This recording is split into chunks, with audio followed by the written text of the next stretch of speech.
More now on the deadly U.S. military action against Houthis in Yemen as President Trump vows to unleash overwhelming lethal force, his words, against the Iran-backed terrorist organization. Let's discuss with Republican Congressman Mike Turner of Ohio. He's the former chairman of the House Intelligence Committee, currently sits on the Armed Services Committee. Congressman, thanks so much for joining us. The Middle East has been relatively quiet since the Gaza ceasefire took effect back in January. Do you think now is the right time for these very aggressive U.S. military strikes against the Houthis in Yemen? Well, this certainly is a continuation of the administration's campaign to put pressure on Iran, as they've seen with the attacks and the diminishing of the ability for Hamas and Hezbollah to be, the proxies of Iran. Now, with the Houthis continuing to impact commercial shipping outside of Yemen, 75% of commercial traffic of the U.S. and U.K. has been impacted in the area as a result of the terrorist attacks that have occurred there. This is a time in which the United States can very decidedly come in and have an impact, continue to put pressure on Iran, and restore commercial traffic to the area. So taking decisive military action can change the dynamics here.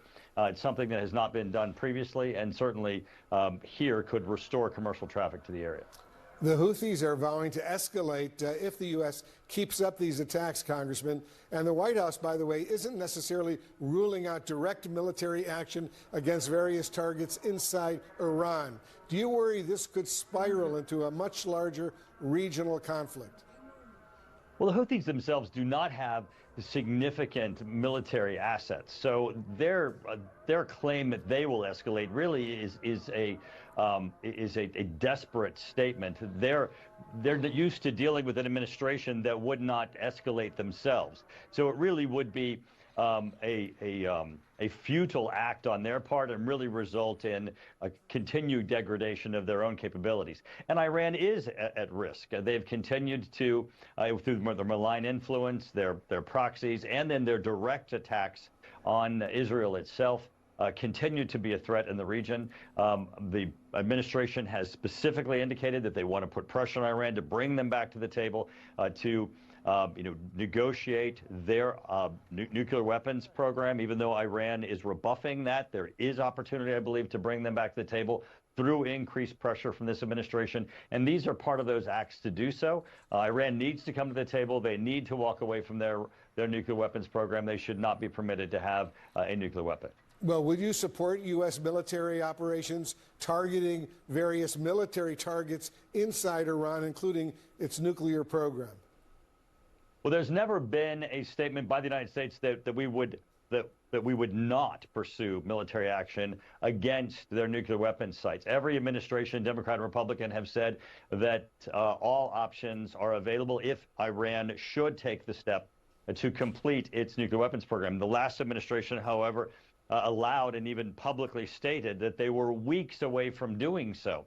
So they're on this precarious point at which really the Middle East and even the United States, Europe are at this threatened risk from Iran completing its nuclear weapons program.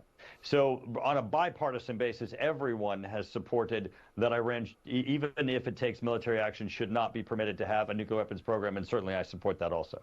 So would you support military operations to destroy Iran's nuclear program? If it's necessary to prevent them from having one, yes. You would. All right. President Trump says on another sensitive issue, he plans to speak with the Russian President, Vladimir Putin, tomorrow.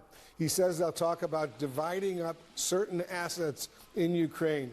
Should the president be granting Putin potentially territorial concessions even before they speak?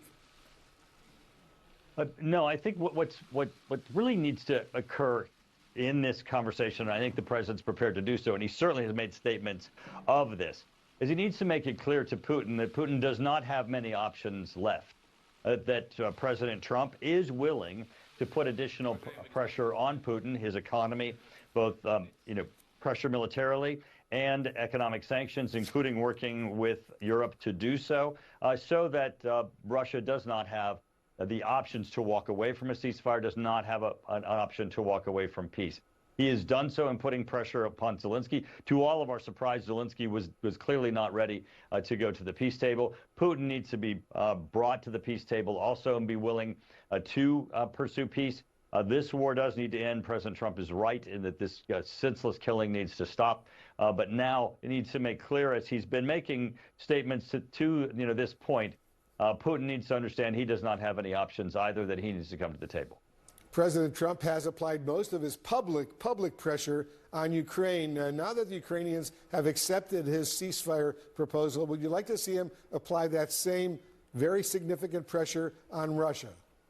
Absolutely. He's started making those statements, and I think he needs to make it clear to Putin that he is prepared, and he's made it absolutely clear that he is prepared. He's made those statements. He needs to make it clear to Putin that he has no choice, that he is willing to make those tough choices so that Russia and Putin will have pain and difficult times if they don't come to the table and end this war, a war that needs to end.